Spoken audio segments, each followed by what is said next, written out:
We run these Colearn sessions as as a way for us to gather people that want to learn and co-learn together around different topics about how to modernize and accelerate learning. And today we will focus on measuring learning and measure the impact of learning. And today we are joined by Siri Wikander, people and growth expert. Siri, would you like to just wave and say hi? Hi, everybody. Nice to be here. And I am Bella Funk, and I'm one of the co-founders of Colearn, and I'm also joined by Sveinung. Sveinung, would you like to say hi? Hello, hi. And we will be here with you today, and we'll spend 50 minutes together this morning. And we will also dig deep into these questions today. And those are, what is a learning organization and why is it important? And how can we make learning a strategic priority? And the third question, how can we measure the progress towards being a learning organization? And the way we will explore these questions will be in a combination of us sharing a few examples of clients that we work with or have some kind of connection to. We will curate or let you share from your experience different examples, maybe from your organizations. And then also we will have some discussions, and Siri Wikander will share her perspective on these questions as well. So it will be very much a co-learning sort of setup for today. And a little bit of tech, high tech, low tech. So we will be here in Zoom, of course. And we thank you so much for everyone that have your video on. That's super nice for us when we work together like this. And yeah, you can be muted. Travel off-peak and always use a face mask when using public transportation. Thank you. Sure, Mark, you need to turn your microphone off, please. Thanks. Exactly. And that was just what I wanted to say. So you can have your mic muted when you don't speak. And then when you want to share something or we want to bring up a voice, then you can just unmute. We will also work quite often with Menti. So have your phone ready today. And feel free to take notes and please just use the chat as much as you want and we can learn lots from that as well. Anything to add, Siri or Sveinung? Yeah, just one thing. Maybe we Zoom kindly told us that this session is being recorded. We are recording the speaker view, so all your faces as you're watching will not be recorded or shared, and we are recording for the purposes of sharing this with you afterwards, and also the Colearn community. Yeah, I think that's it. I emphasize also what you said, Bella, about the chat. If you have questions, thoughts, links, reflections, please share them in the chat and we'll make sure to bring them in at relevant points or just let everyone enjoy them right there and then. Yes. Okay. Yes. And I just want to add, we love interactive, so let's create this together. Yeah. Yes. Oh, and that's the other thing. We will share the results of what we create today, obviously. We forgot to say that, but yeah, we will share the results of what. So you don't need to take notes of everything that's being created. Great. Okay, so I think we're set, and we would love to get started by you using the chat and share, how do you know that you are learning? And just share your top of mind thoughts on that question to get us started.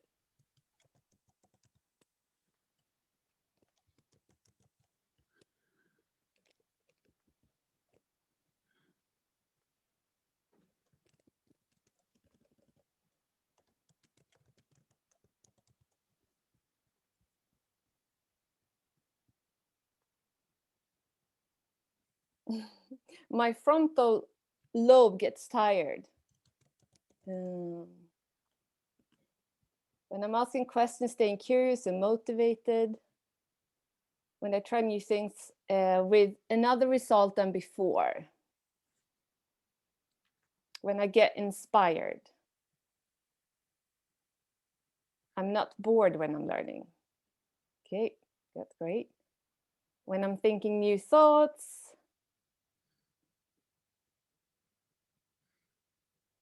Okay, great stuff here.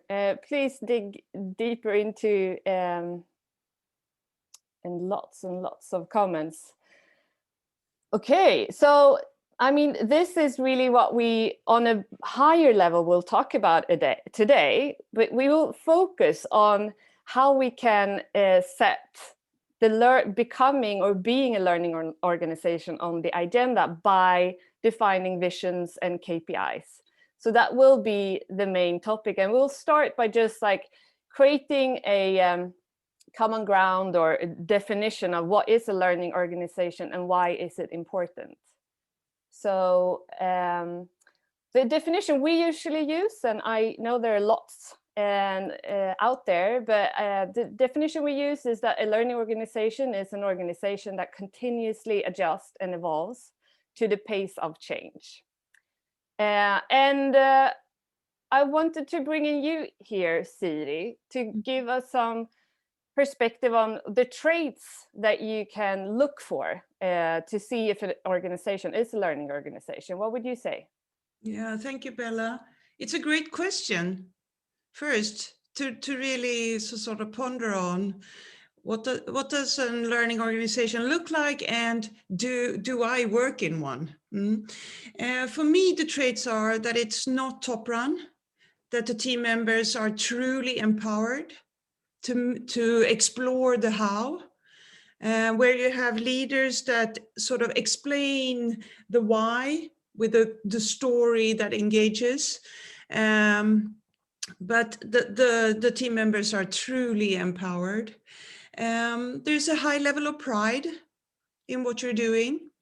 If you have an idea and you share it with your colleagues or your managers, they say, yes, wow, that's a great idea. They're positive to your ideas and they're open to explore them. There is also, I think, a high level of feedback. So everybody's asking each other for feedback to learn. And they have this, they are not so focused on appearing smart. Rather, the focus is on showing your vulnerability. So you ask for help and you show everybody that you don't know this. And last, I think there's a high level of collaboration, obviously within the team and cross teams, but also with suppliers. So you work with suppliers and consultants hand in hand. You see them as part of the solution to be able to handle all the challenges that are coming in.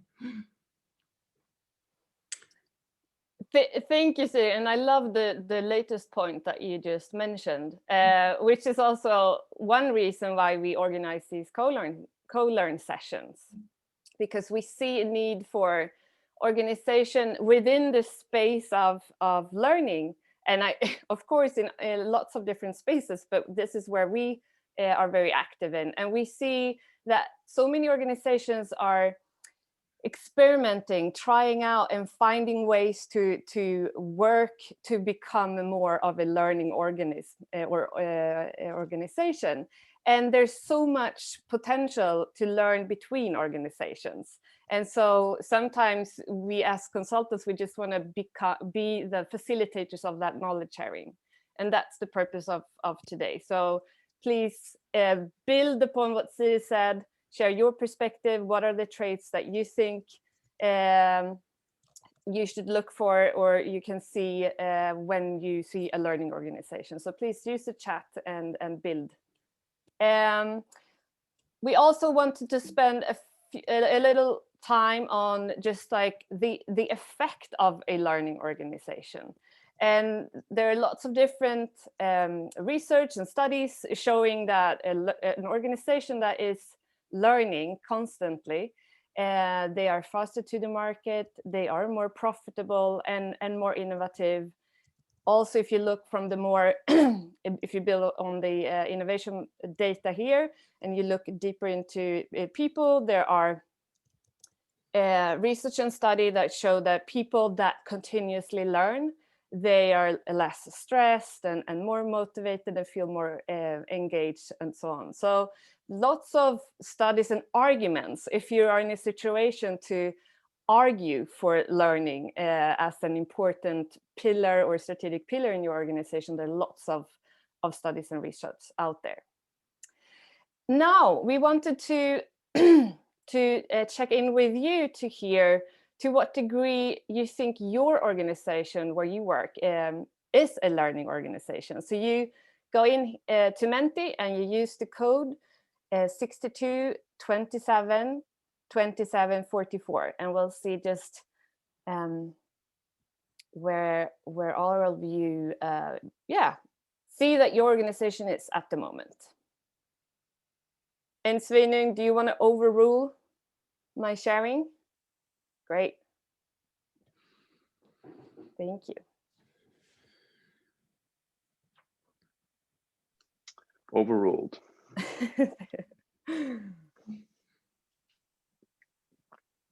Oh, interesting. So we have a spread, which is great for the purpose of learning, because then we have lots of different stages to learn from, or lots of different states to learn from. So almost like having an average of something in between, which I would interpret maybe as many of you are in a situation where you are working on this question, which probably is why you are here. Any thoughts, reflections, Svinung and Siri? Yeah. I love the spread. It's completely transparent and honest, and this is the way it looks. Yeah. When but I no have, one, but yeah, but say no one and not at all. So it's so that everyone has, if not anything, but seeds and potential to build on. Yeah. And I think we are also forced today to learn things, even though we don't have a learning culture with teams and all these new technology coming in. Cool. Okay, we'll continue to share and dig deeper into this. I'm gonna overrule you, Sven. But let's agree on pushing this to 7 for next week. Yes, exactly. Okay, so now we've just been exploring the first question. So what is a learning organization and why is it important? We didn't want to spend too much time there, since we're here to explore the two following questions. And first, how can we make learning a strategic priority? And we, as many other things, we would argue that it has to be part of the management team or the senior leadership. And most importantly, that the CEO of the company embody the importance of learning. And here are just two examples of Daniel Ek, CEO at Spotify, and Helene Barnekow, CEO of Microsoft Sweden. And from our experience working with different companies, the differences when you have a CEO that sort of embody, that talks about it, that expects it, that share his or hers experience of continuously learning as a CEO, has such a huge difference or impact versus the company where maybe learning is only being important or spoken from, for example, HR or learning and development department. So this is something that maybe not easy to sort of champion if you're not a CEO yourself, but you can definitely influence and everything you can to sort of get it up on the highest level of the company. And we wanted here again to check in with you. So what if you would assess yourself, your organization, what that best describes your organization's state? And if you go to Menti, you will see different states that we have defined, connected to having learning as a strategic pillar of your organization. And the Menti is the same as before.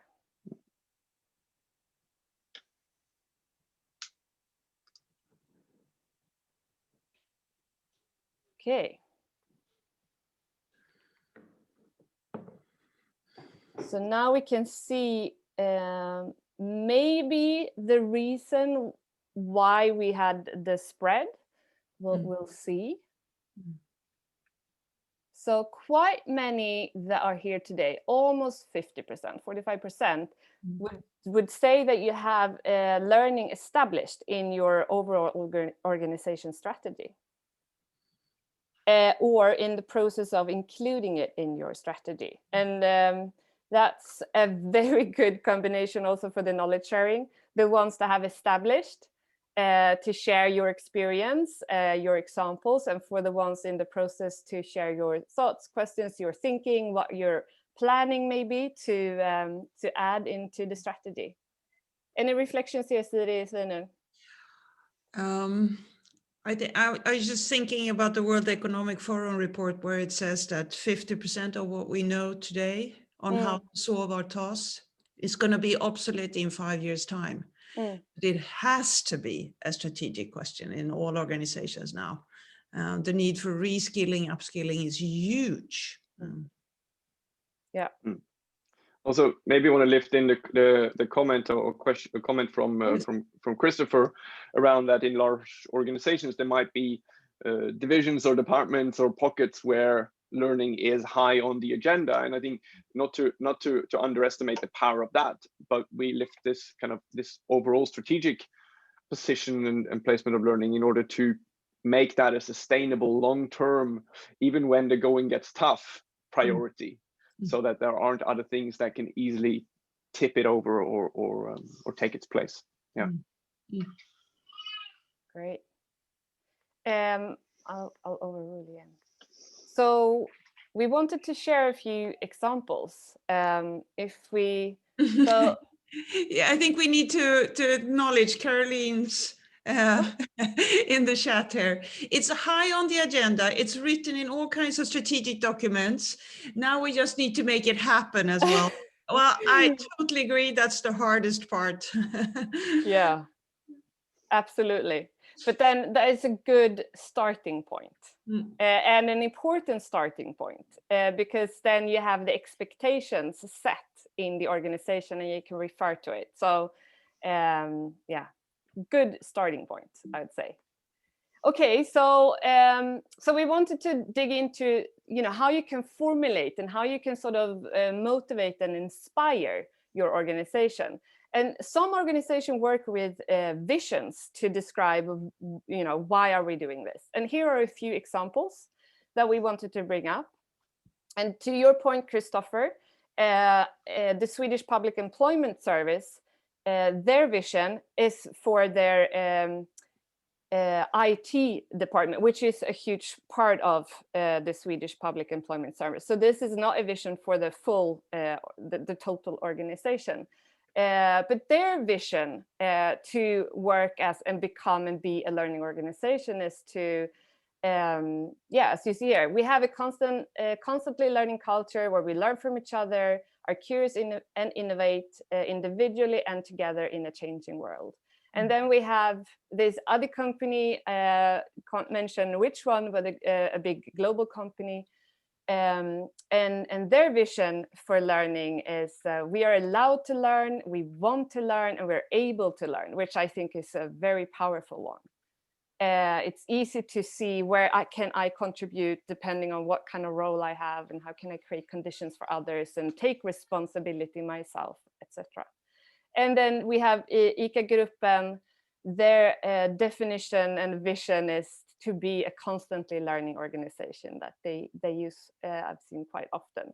So these are a few examples. And now we also wanted to create the opportunity for you to share. If you have visions in your organizations. How does that sound? And please go in and share so we can learn from each other. It is anonymous, so if you don't want to say what company you're from, then you can just write the vision.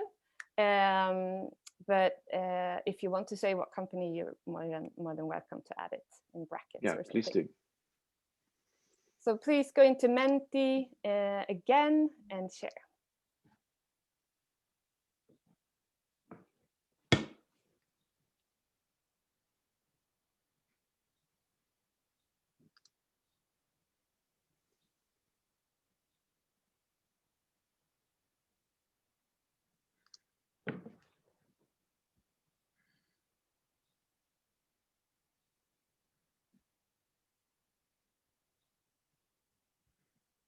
And so then you overrule again. We don't have one. Enable learning is another one.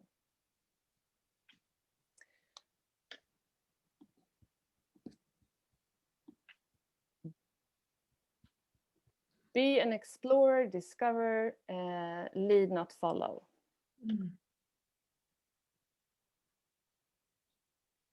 We explore and develop together.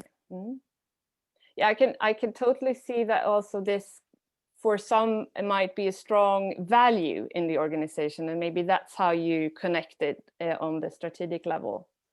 Being agile.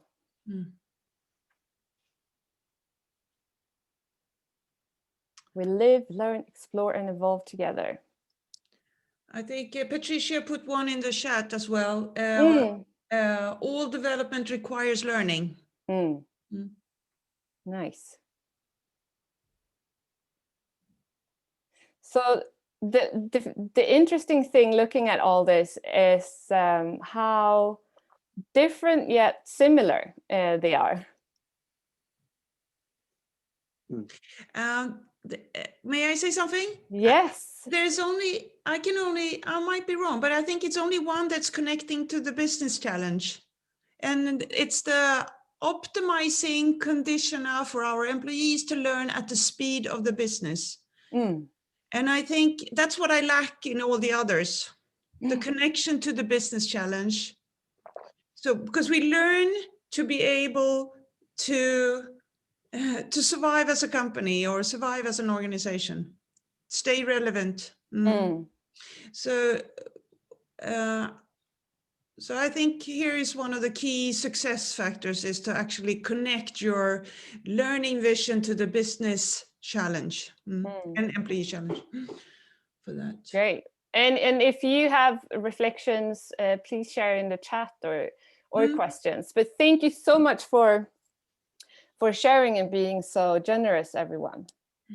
We will again share all of this after the session in a follow-up email. So don't worry about not maybe being able to capture it all, because you'll get it afterwards. Okay.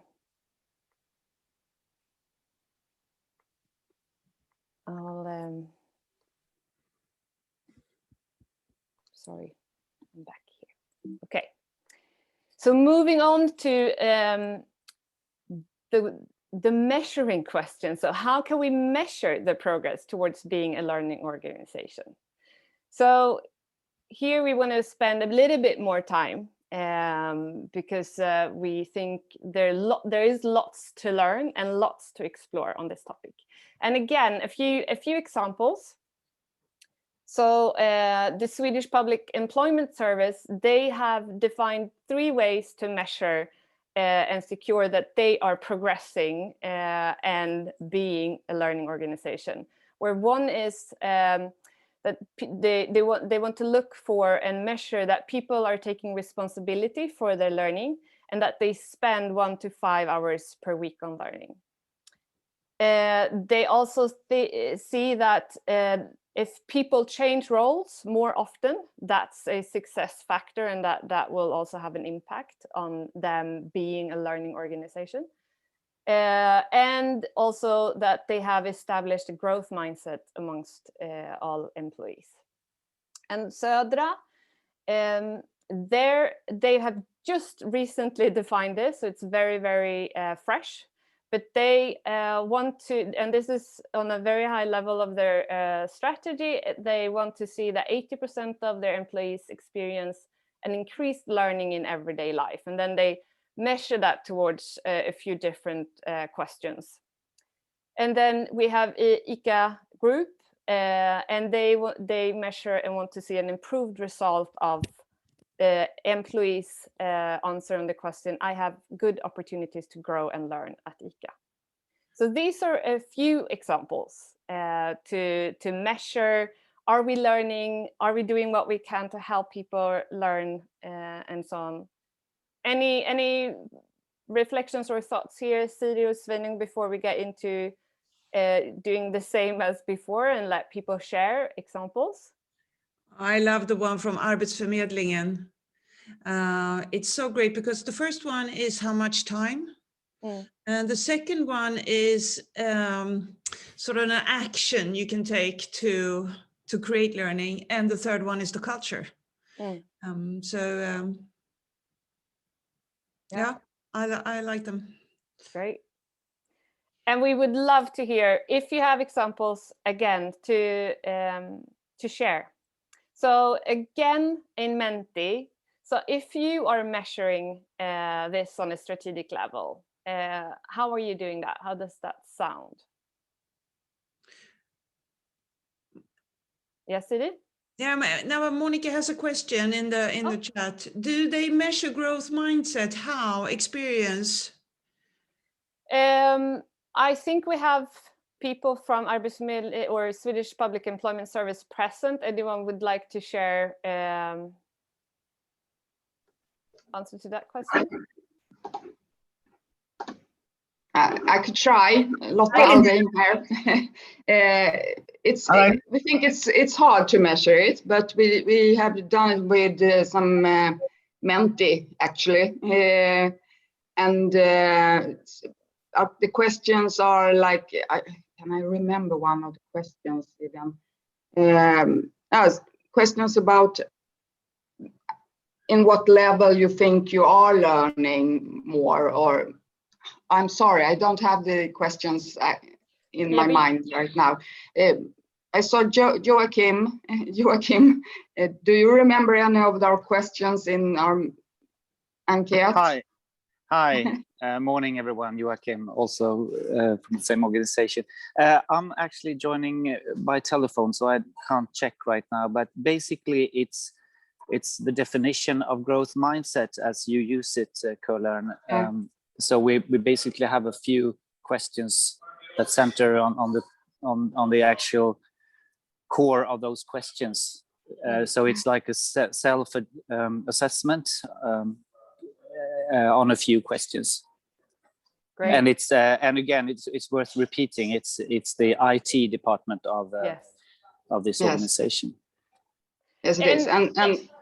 And when we saw the difference between the first measure and the second, it was so little change that we thought that, oh, maybe this just is who has answered, because not everyone answers the question. So I think it's really hard. I'm looking forward to hear from anyone else that have a better way to do it.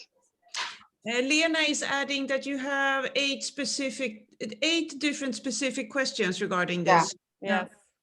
That's true. Charlotte is asking, how often are the self-assessment questions asked? How often? I can, Lena, well, we've set it up as all these 3 different parts are measured differently. So the growth mindset is measured, I think it's once, we set a baseline first, a baseline questionnaire. We did that in autumn, and then we've said to measure it like once half a year to check what progress we're doing. I'd say like the practical experience of it is that we, let's say we have a lot of questionnaires going out into the organization, and we have quite a pressure on deliverance right now. So we have a respond rate that is about 20%, something like that, of our employees. And it's like the focus is to continue this and also to use it in a different way. And we also gained insights into the growth mindset part, as in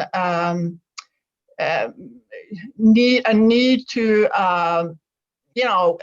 not change, but checking out the questions. I think it's specifically like growth mindset is not like a permanent thing. It's not like either you have growth mindset or you haven't. It depends on what day it is and what have you. So it's more like having the awareness. So we're learning a lot from it during the process, kind of thing. Does that make sense? Yes. Mm-hmm. Thank you so much, Joachim, Lotta, and Lena, for sharing so generously about how you do it and the process and the learnings that you have at the moment. I think we can say one summary is that growth mindset is not very easy to measure, but many of us want to find a way to both stimulate and inspire and motivate that, but also see how is it and how does it look like. But here we have also a few more examples. What do we see here, Siri? Are you looking at the Menti now? Yes. So we have one saying that you measure several questions like Södra and ICA. And then I think we had one in the comments as well, sharing. Yes, Helena Sandström. We use Frankly Swedish Red Cross. I mean, I think you're saying you are from Swedish Red Cross and you use the tool Frankly.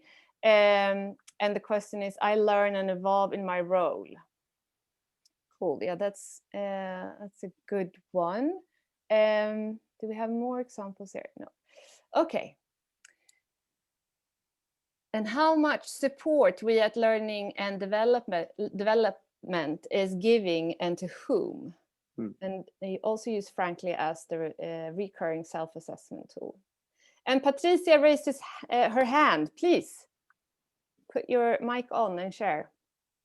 Yeah, well, we have a Swedish company called Agerus, who they have a measurement of what they call performance culture. And in that they have questions about, they have 5 requirements for a performance culture. It's if you have motivation, if you have information, if you have, I would say, knowledge, and then you have to have mandate and you have to have responsibility. So we use the knowledge part to check about because there's a question about if you have the resources to do your job, if you learn every day, or in that, and the one that has to do about information is also it's about if you have the right information to perform your job, and that sort of is an indication for learning. But in that employee survey, we also added some questions around inclusion, and they're directly correlated to what Siri was talking about, the traits. So we can measure if you are helping each other, if you have a good culture of inclusion, which is a supporting learning organization. And we also developed a measure. We have a saying that's the power of the 5,000, because we used to be 5,000 people in my company. I work for Systembolaget. Now we're about 6.5, but we created that saying. So we also put a measurement to see that we really have empowered people. So we sort of combine inclusion, and then we look at group efficiency, and then we can see if we, so it's not directly measuring if we're learning, but it's sort of an indication that we're going towards the learning organization.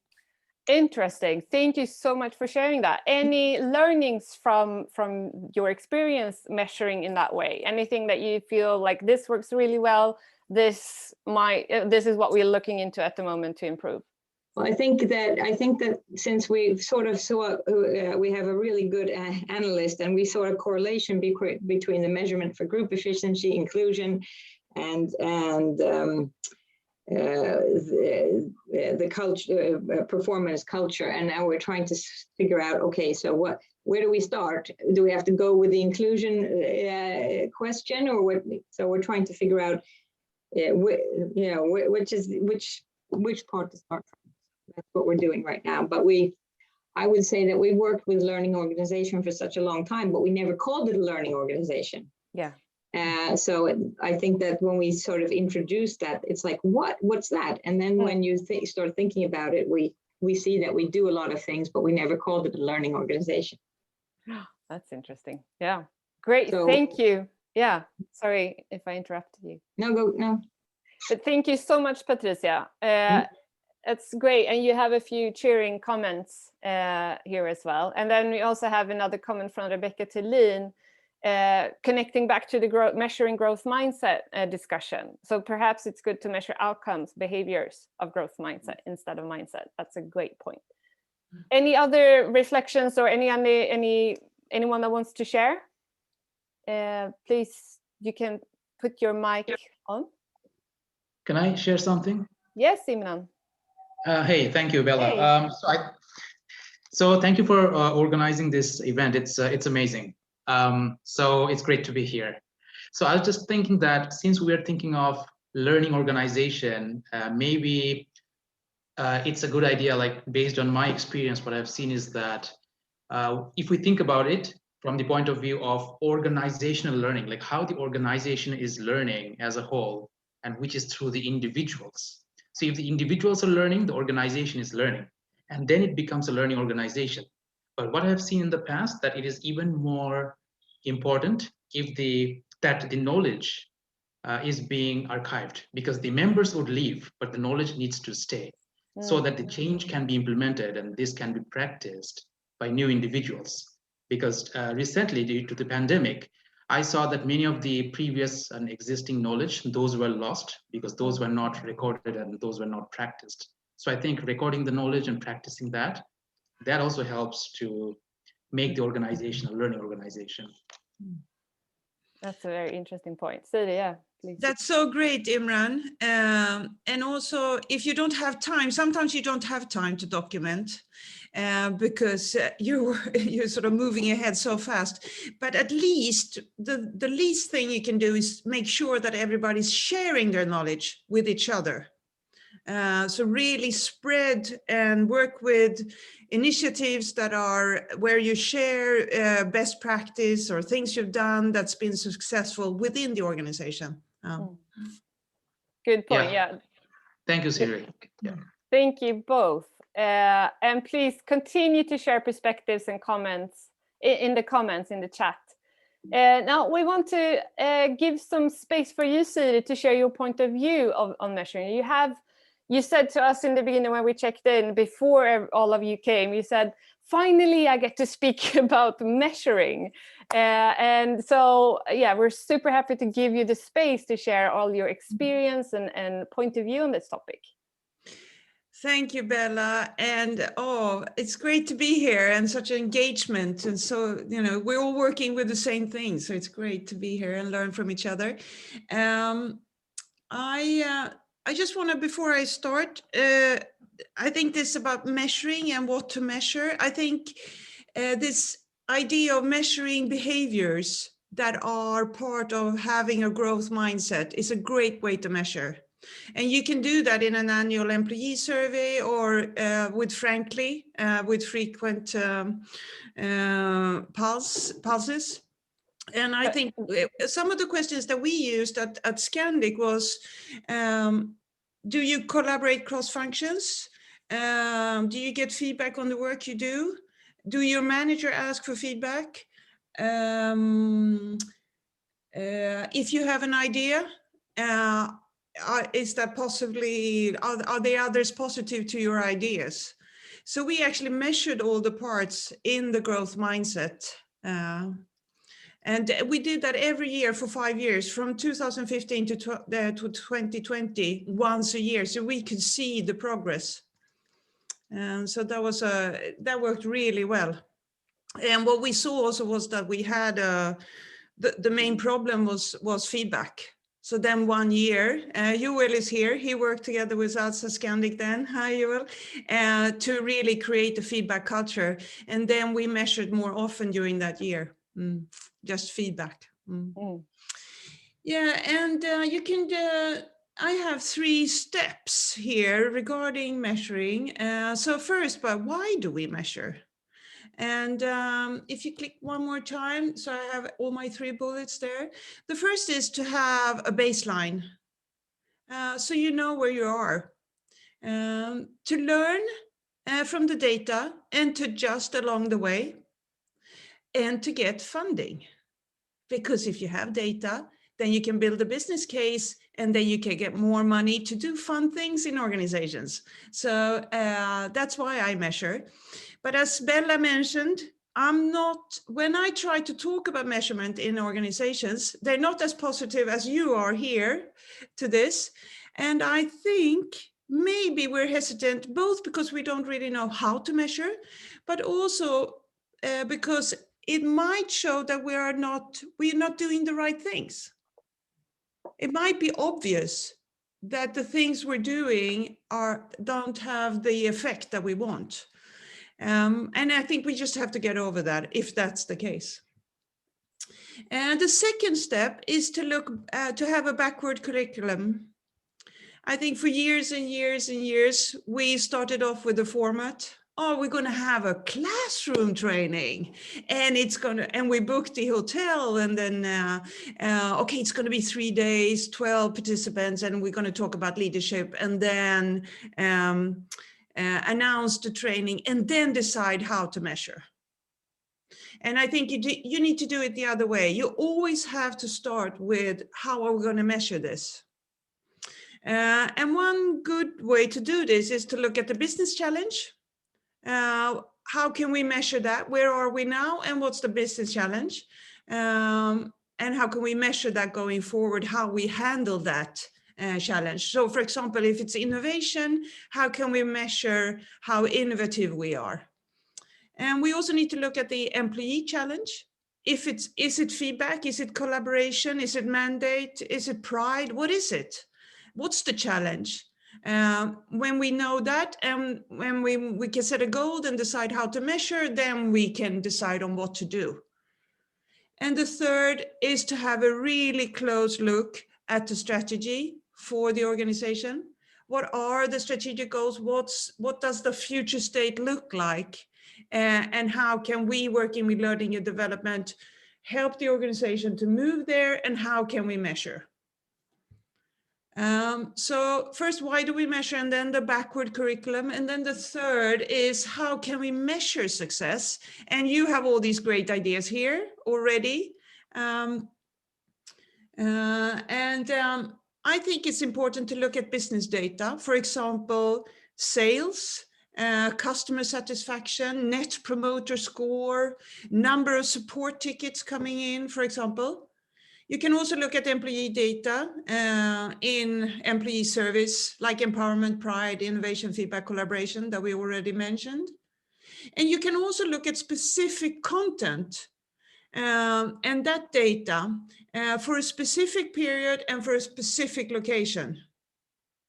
So if you have content, you're working with a specific area, for example, collaboration, then you can measure collaboration and how much your employees are engaged in the content that you're providing to your organization, and also see the effect it has when measuring with the annual employee survey or annual with employee surveys. So cross-run data, that's what I'm saying here. Cross-run data, both from the business and from the employee side. And one last, cross-run data, that's the fourth one. Bella, I had a fourth on that, yeah. Cross-run data from different sources, and remember to include geo data, location data. And last, please do not measure if you not look at the data. I think this is one of the most common mistakes we do. I've done it my whole career, is that you have this surveys that goes out automatically after training, and you never look at the data. So what you do is that you only take time from the organization and you don't learn. So I think it's better to decide on an area to work on and look at the data, measure there really carefully, learn and adjust. Okay, and then, okay, we're happy there now. Well, let's move over here and have a look here. So don't measure if you don't look at the data. And then I also want to share with you Fuller's. Fuller's is a company in UK. They have pubs, they produce beer, they have hotels and conference centers. They decided to align learning and development with marketing. And what they did was that they had a long history of sending out a PDF every Tuesday with the beer on sale. And that PDF, the pub manager printed and put it on a billboard so everybody could see. But they decided instead to make a film, a 90-second film that went out every Tuesday to the organization, to all the pubs, and that they were asked to look at, and we're one employee actually, so co-learning or peer learning shared how good this beer is that's on sale now, and it's good, it suits well with this kind of food, blah blah blah, and then they could follow the data, so they could see how much each pub engaged in that film every Tuesday, and how that affected the sales of this beer that was on sale this week. Siri, is that an example how you use the geodata? Yes. Yeah, so because we had a question. Data, together with engagement in the content, together with the effect on the sales. And this, I love this case because it's a great way to get funding. Because you show success here, and then you can work with other things that are harder to show success in. And we had a follow-up question on the funding. Yeah. So Svenja asked if you could, when you say funding, do you mean internal funding for Yes. L&D or external? Yeah, internal funding. So if you have an annual budget year, you go for, you try to get funding, you build a business case. If you have data, I don't know about your organizations, but where I used to work, the CEO and the CFO were sort of, everything was money. So if you have data and you can show value, and then you get funding. Great, thank you. And did you have more things, Siri? I think no. Otherwise, there might be questions or yeah. No, this was it. Thank you so much, Siri. I think this has been super valuable. I've been looking at a few faces and been seeing people taking notes and nodding, and you had a few comments and questions, but I think we raised it. But we have one final question. We can take the last question. That's one argument I always hear is that learning is not only only the factor affecting the result. What are your thoughts on that? Could you turn on the microphone? I can't see the chat right now. Could you turn on so I understand the question better? It's my question, Siri. Hi. Hi. One argument that I always hear is that when we've tried to do this several times, and then they say, no, but learning, that's only one part. We have all these other factors. So we can't say that the learning was the thing that made the change. So what are your thoughts on that? How can you address that kind of challenge? I think what people get confused about is the formal learning together with the informal learning being the culture and how we work together. And sometimes I think we need to help the organization and the ELT to understand the difference here.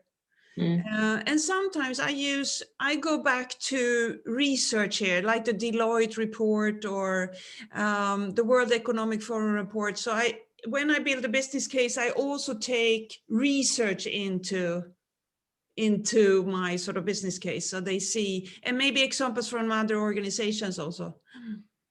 But I understand it's always a discussion about statistics.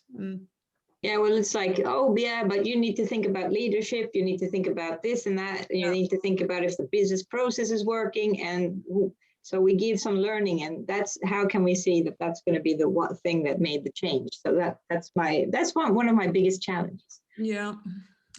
It's an interesting question. Let me think of it even more, and then we can connect afterwards. Great question. Great questions, and thank you for sharing your challenge as well, Patricia. I think this is how we can learn better together. We will continue setting up Colearn sessions based on what we hear as questions that people sit with, challenges. So if you want to influence what kind of topics we have on these Colearn sessions, please just email us and we can set up a follow-up co-learning session on this topic. But I want to start wrapping up for this session. We said we would go on for 50 minutes. We'll stay for 10 more minutes for anyone that wants to just hang out, ask questions, or continue. But so now we've been exploring these 3 questions. What is a learning organization and why is it important? How can we make learning a strategic priority? And how can we measure the progress towards being a learning organization? So lots of different questions, sharing examples, and thank you so much, Siri, for sharing all your experience and your point of view. And we want to wrap up by inviting you to share in the chat what you bring with you. What have you learned from today? What's the biggest takeaway, basically? So please share what sort of impacted you from today's Colearn session. That we are on the right track. Swedish Public Employment Service. Great work. I think that was Lena from Swedish Public Employment Service. Thanks, Svenja. And the case from Fillers, great.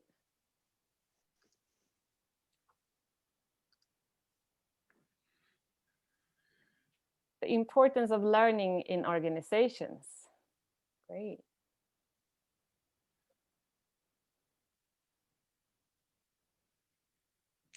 Steal with pride, Caroline. I wish we could steal the quote. We are allowed to learn, we want to learn, we're able to learn. I think that's the purpose of this, is that you can get inspired from each other and so on.